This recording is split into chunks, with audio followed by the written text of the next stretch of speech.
და გამოშვების ბოლოს გიამბობ თბილისის ერთ-ერთ ხიდზე, რომელიც ერთმანეთთან აკავშირებს სადგურის მოედანსა და დადიანის ქუჩას. შესაძლოა ბევრმა არ იცის, რომ ამ ხიდს 2003 წელს შეუცვალეს სახელი და 1992-93 წლებში ტერიტორიული მთლიანობისთვის ბრძოლაში გმირულად დაღუპულთა პატივსაცემად მამულიშვილთა ხიდი უწოდეს. ხიდი ამჟამად საქართველოს რკინიგზის საკუთრებაშია და იმდენად დაზიანებულია, რომ დემონტაჟი სჭირდება.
გადასასვლელი ხიდით ხშირად სარგებლობთ?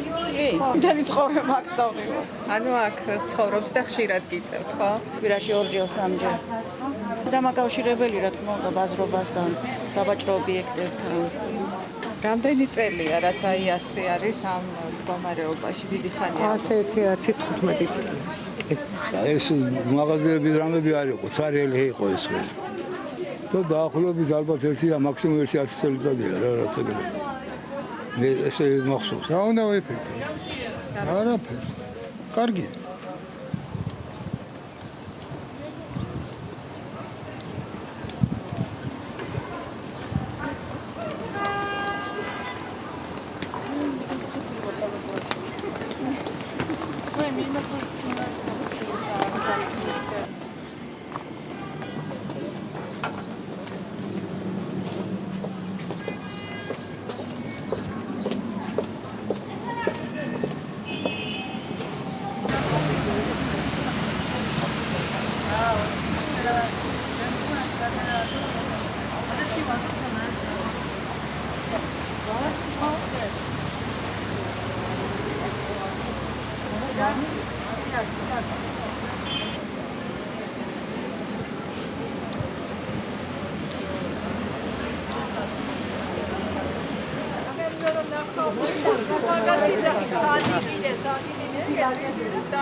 Darche ჩვენს არხზე. დიდი მადლობა რომ უყურებთ ევრონიუს ჟორჟიას.